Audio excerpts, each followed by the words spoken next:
মহাৰাষ্ট্ৰৰ নাগপুৰ প্লেটফৰ্মত এটা ডাষ্টবিন আছিল। সেই ঠাইত সকলো ফালৰ পৰা ভিৰ লাগি আছিল আৰু সেই ডাষ্টবিনটোৰ কাষত এগৰাকী মহিলা ৰখি আছিল।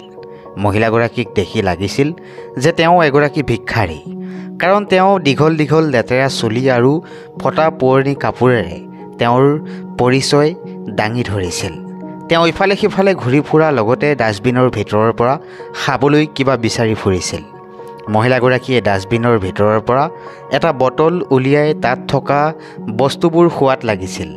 সেই সম্পূৰ্ণ দৃশ্য ৰেলত আৰক্ষীজনে চাই আছিল। আৰক্ষীজনে মহিলাগৰাকীক দেখি বেয়া লাগিল। ৰেলৰ কেণ্টিনত গৈ পানী বটল এটা কিনি মহিলাগৰাকীক দিলেহি। মহিলাগৰাকীয়ে পানী বটলটো লৈ গোটেই পানী বটলটো একে উশাহতেই পি থলে। পানী খাই মহিলাগৰাকীয়ে আৰক্ষীজনক ধন্যবাদ দিলে।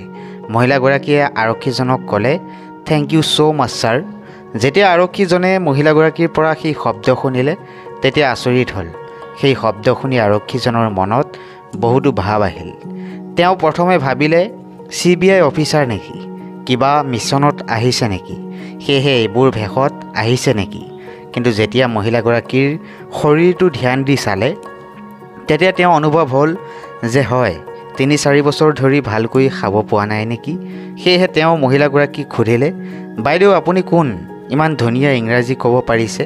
তেতিয়া মহিলাগৰাকীয়ে ক'লে, "মোৰ নাম ৰঞ্জন সিং, মোৰ ঘৰ ফলানীত। মই ডিগ্ৰী পাছ কৰিছোঁ, সেয়েহে মই ইমান ধুনীয়াকৈ ইংৰাজী ক'ব পাৰোঁ।" তেতিয়া আৰক্ষীজনে ক'লে, "যদি তুমি ডিগ্ৰী পাছ কৰিছা তেন্তে তুমি এই অৱস্থাত কিয়?" ৰঞ্জনে ক'লে, "ইয়াৰ পিছত এটা দীঘলীয়া কাহিনী আছে, যিটো ক'বলৈ অলপ সময় লাগিব।" সেই শুনি আৰক্ষীজনে মহিলাগৰাকীক ষ্টেচনৰ জিৰণি ৰুমলৈ লৈ গ'ল। তাত গৈ তেওঁ ৰঞ্জনৰ কাৰণে খাদ্য অৰ্ডাৰ দিলে। ৰঞ্জনে বহি খাদ্য খাবলৈ ধৰিলে।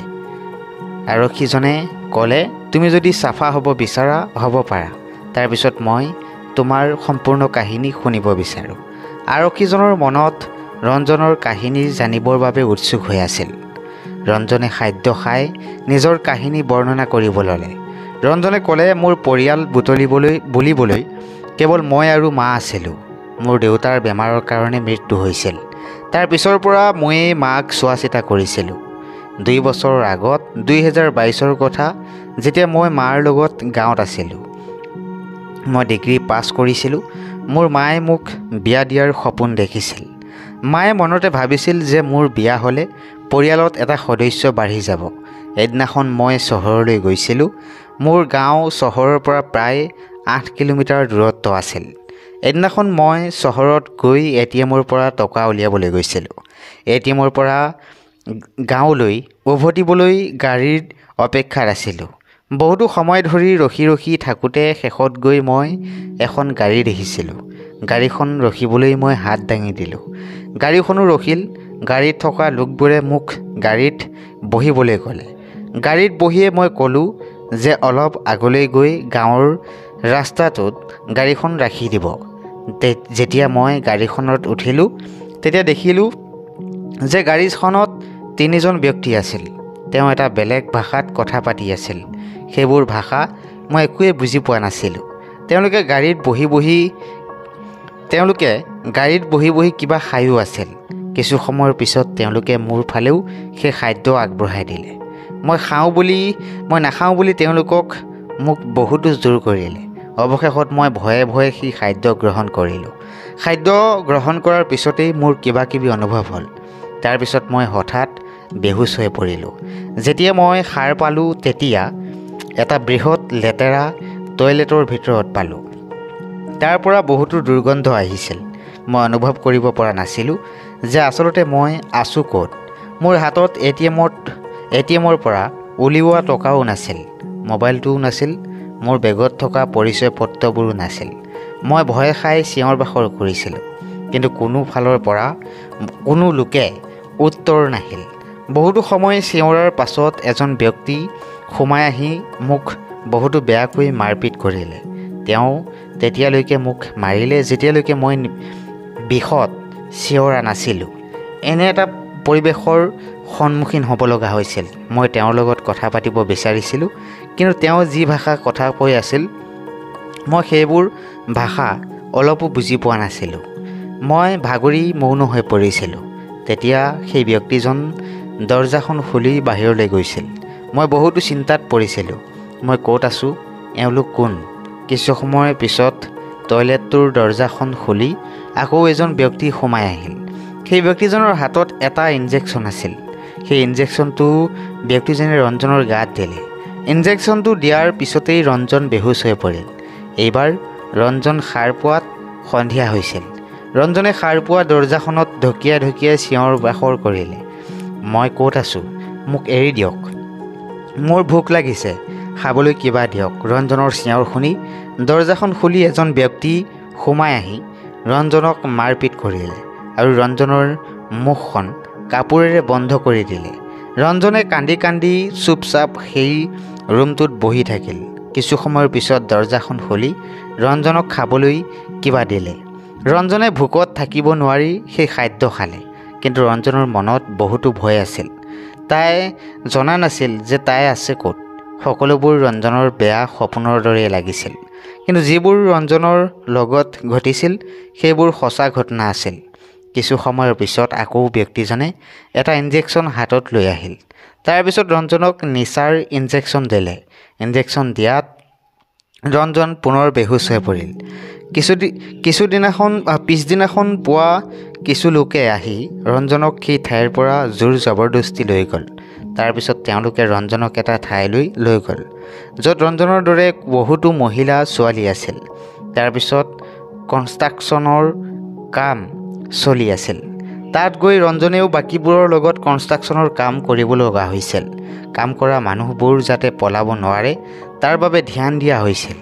ৰঞ্জনে লাহে লাহে বুজি উঠিছিল যে তাত কাম সকলো লোকেই তাইৰ দৰেই অনা হৈছিল।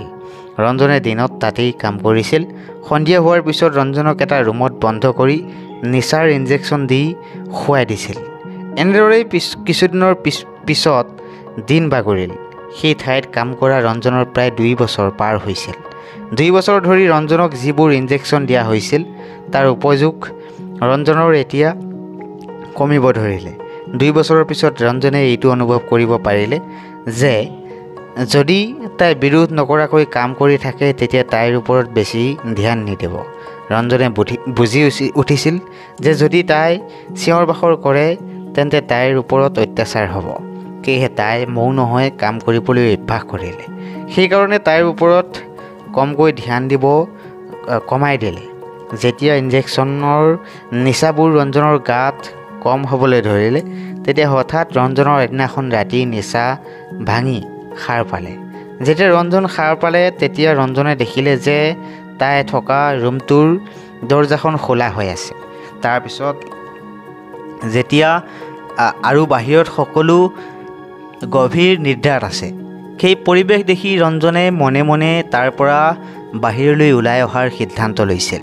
ৰঞ্জনৰ ওপৰত আগতে যিবোৰে বেছিকৈ ধ্যান দিছিল লাহে লাহে সেইবোৰে ৰঞ্জনৰ ওপৰত ধ্যান দিয়া কমাইছিল। কাৰণ তেওঁলোকৰ লগত এতিয়া নতুন নতুন মানুহ আকৌ আহিছিল। সেইবোৰক নিয়ন্ত্ৰণ কৰাত ব্যস্ত আছিল। সিহঁতে এইটো ভাবি লৈছিল যে ৰঞ্জন এতিয়া সিহঁতৰ লগত স্থায়ী ৰূপত থাকিব। কিন্তু ৰঞ্জনে এই সুযোগ লৈ মনে মনে সেই ঠাইৰ পৰা পলাল। তাৰ পৰা পলাই ৰঞ্জনে ভাবিলে যে তাই এতিয়া যাব ক'লৈ। তাৰপিছত ৰঞ্জনে ইফালে সিফালে পাগলৰ দৰে দৌৰিব ধৰিলে। কোনো এখন ঠাই ৰঞ্জনৰ চিনাকি যেন নালাগিল। সকলো ফালে বৰ্ড আছিল কিন্তু তাত বেলেগ ভাষাত লিখা আছিল যিবোৰ ভাষা ৰঞ্জনে বুজি পোৱা নাছিল। লাহে লাহে ৰঞ্জন এটা ৰেল ষ্টেচন পালেগৈ। এখন ৰেলত উঠি ৰঞ্জন বেলেগ এটা ষ্টেচন পালেগৈ। সেই ষ্টেচনটো পাই ৰঞ্জনৰ অনুভৱ হ'ল যে তাই ভয়ৰ বেলেগ এটা চুকত আছে। তাই ভাৰতৰ এটা বেলেগ চুকত আছে। কাৰণ সেইবোৰৰ ভাষা সকলো বেলেগ আছিল। সেই মানুহবোৰৰ আচৰিত যেন লাগিছিল। কোনেও ৰঞ্জনৰ ভাষা বুজি পোৱা নাছিল। সেইবোৰ ভাবি ৰঞ্জনে ভাবিলে যে তাই যেনেকৈ নহওক নিজৰ ঠাইলৈ যাবই। কিন্তু ৰঞ্জনৰ হাতত টকাও নাছিল। এই সমস্যাই ৰঞ্জনক বহুতো চিন্তাত পেলালে, কাৰণ টকা নোহোৱাকৈ তাই ৰেল যাত্ৰা কৰিব নোৱাৰে। তথাপিও তাই সিদ্ধান্ত ল'লে যে এই ভয়ংকৰ ঠাইৰ পৰা তাই যেনেকৈ নহওক ওলাবই লাগিব।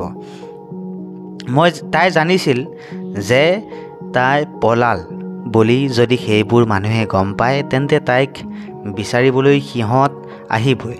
যদি সিহঁতে তাইক আকৌ ধৰি লয় তেন্তে এইবাৰ তাইৰ লগত কি হ'ব সেইটো ভগৱানে অনুভৱ কৰিব নোৱাৰিব। সেয়েহে তাই এখন ৰেলত উঠাৰ নিৰ্ণয় কৰিলে। ৰেলত উঠাৰ পিছত তাই চিটৰ তলত, টয়লেটত এইবোৰ সোমাই লুকাই গ'ল। যেনেকৈ নহওক তাই যাত্ৰা আৰম্ভ কৰিলে। যেতিয়াই তাইৰ ভোক লাগিছিল তেতিয়াই তাই কোনো এটা ষ্টেচনৰ ৰেলৰ পৰা নামি ডাষ্টবিন বা কিবা কিবি ঠাইৰ পৰা খাদ্যৰ যোগান কৰিছিল। তাই কষ্ট কৰি অৱশেষত নাগপুৰ ৰেল ষ্টেচন আহি পালে। নাগপুৰ ৰেল ষ্টেচনত আহি পোৱাৰ পিছত ৰঞ্জনৰ বহুতো জোৰকৈ ভোক লাগিছিল। তাই ষ্টেচনৰ ওচৰত এটা ডাষ্টবিনৰ কিবা খাদ্য বিচৰাত লাগিল। ডাষ্টবিনত আধা খোৱা পানী বটল আছিল, য'ৰ পৰা তাই পানী খোৱাত লাগিল। তেনেদৰেই সেই দৃশ্য দেখি ৰেলৰ আৰক্ষী এজনৰ চকুৰ পৰা চকুপানী সৰিল। তেওঁ ৰঞ্জনক মাতি আনি খাবলৈ দি ৰঞ্জনৰ গোটেই দুখৰ কাহিনী শুনিলে। ৰঞ্জনৰ কাহিনী শুনি তেওঁৰ বহুতো দুখ লাগিল, কাৰণ ৰঞ্জনৰ লগত যি ঘটনা ঘটিল সেয়া সঁচাকৈ দুখৰ আছিল। আৰক্ষীজনে ৰঞ্জনক সুধিলে, তোমাৰ ঘৰৰ ফোন নম্বৰ মনত আছে নেকি? ৰঞ্জনে কিছু সময় মনে মনে থাকি ক'লে, মোৰ লগত এটা ফোন আছিল, সেই ফোনটো সিহঁতে লৈ ল'লে। এতিয়া মোৰ সেই নম্বৰ মনত নাই। মোৰ মাও পঢ়া শুনা নথকা আছিল। বহুতো বেছি ৰঞ্জনে মনত জোৰ দি ওচৰৰ এজন ল'ৰাৰ নম্বৰ আৰক্ষীজনক ক'লে। আৰক্ষীজনে সেই নম্বৰটোত ফোন লগালে। সেই সময়ত ৰাতি হৈছিল। ল'ৰাজনে ফোন উঠোৱাত আৰক্ষীজনে তেওঁৰ ৰঞ্জনৰ বিষয়ে সুধিলে। আৰক্ষীজনে ক'লে, তুমি ৰঞ্জন সিং নামৰ এগৰাকী মহিলা চিনি পোৱা নেকি? ল'ৰাজনে ক'লে, হয়, মোৰ ভণ্টি, কিন্তু বহুতো দিনৰ পৰা তাইৰ কোনো সন্ধান পোৱা নাছিলোঁ। আমি আৰক্ষীকো FIR দি থৈছোঁ, কিন্তু আপুনি তাইৰ বিষয়ে কিয় সুধিলে? আৰক্ষীজনে ক'লে, ৰেলৰ ষ্টেচন এটাত আমি এগৰাকী মহিলা পাইছোঁ, তেওঁ নিজকে ৰঞ্জন বুলি পৰিচয় দিছে। তাৰপিছত আৰক্ষীজনে ল'ৰাজনক ৰঞ্জনৰ লগত কথা পাতিবলৈ দিলে। আৰক্ষীজনে ভিডিঅ' কলত লগাই দিলে। ভিডিঅ' কলৰ জৰিয়তে দুয়োৱে কথা পাতিলে। ল'ৰাজনে বহুতো সময় ধৰি ৰঞ্জনক চালে। তাৰপিছত লাহে লাহে ৰঞ্জনক ধৰিব পাৰিলে। আৰক্ষীজনক ল'ৰাজনে ক'লে, ছাৰ, মোৰ ভণ্টি ৰঞ্জনেই হয়। তাৰপিছত দুয়োৱে কিছু সময় কথা পাতিলে। দুয়োৰে চকুৰ পৰা ভিডিঅ' কলতেই চকুপানী সৰি পৰিল, কাৰণ ৰঞ্জনৰ পৰিয়ালে ৰঞ্জনক মৰিল বুলিয়েই ভাবিছিল। পিছদিনাখন আৰক্ষীয়ে নি ৰঞ্জনক সৰু হৈ আনিলেগৈ। ৰঞ্জনৰ পৰিয়ালে ঘৰত থৈ আহিলেগৈ। ৰঞ্জনৰ পৰিয়ালে ৰঞ্জনক প্ৰায় বহুতো সুখী। ৰঞ্জনক দেখি মাকে চিঞৰি চিঞৰি কান্দিলে। প্ৰিয় দৰ্শক, এই কাহিনীটি কেনে পালে কমেণ্ট কৰি জনাব। এগৰাকী দুৰ্ভগীয়া ছোৱালী যাৰ দেউতাকো মৃত্যু হৈছিল, কিন্তু তাইৰ কপালত এনেকুৱা এটা ভয়ংকৰ ঘটনা লিখা আছিল, সেই কথা কোনেও জনা নাছিল। ৰঞ্জনৰ লগত যিবোৰ প্ৰকৃততে ঘটিছে সেয়া ভাবি গ'লে সঁচাকৈয়ে ভয়ংকৰ। এই পৃথিৱীত ৰঞ্জনৰ দৰে কিমান লোক এই পৃথিৱীৰ সন্মুখীন হৈছে, এই সমস্যাৰ সন্মুখীন হৈছে, সেইটো আমি ভাবিবই নোৱাৰিম। ৰঞ্জনে যদি সাহস কৰি তাৰ পৰা ওলাই ৰেলৰ টয়লেটত কষ্টৰে যাত্ৰা নকৰিলে হয়, হয়তো চাগে তাৰ জীৱনটো সেই ঠাইতেই শেষ হ'ল হয়। সেয়েহে আমি সাৱধান হোৱা উচিত। আমি যদি নিজে সাৱধান থাকোঁ তেন্তে আমাক কোনেও অন্যায় কৰিব নোৱাৰে। আজিৰ দিনত কাকো চকু মুদি বিশ্বাস কৰিব নোৱাৰি। ৰঞ্জনে যদি সেইদিনা সেইখন গাড়ীত নুঠিলে হয় তেন্তে তাইৰ জীৱনত কেতিয়াও এনে ভয়ংকৰ কাণ্ড নঘটিল হয়। প্ৰিয় দৰ্শক, এই কাহিনীবোৰ আপোনালোকৰ আগত দাঙি ধৰাৰ উদ্দেশ্য কাৰো মনত আঘাত বা কাৰোবাক অশান্তি দিয়া নহয়। এই কাহিনীবোৰ আপোনালোকক এইবাবেই শুনোৱা হয় যাতে এই কাহিনীবোৰৰ পৰা আপোনালোকে কিবা নহয় কিবা শিকি নিজৰ জীৱনত উপয়োগ কৰিব পাৰে। আজিলৈ ইমানেই। ধন্যবাদ।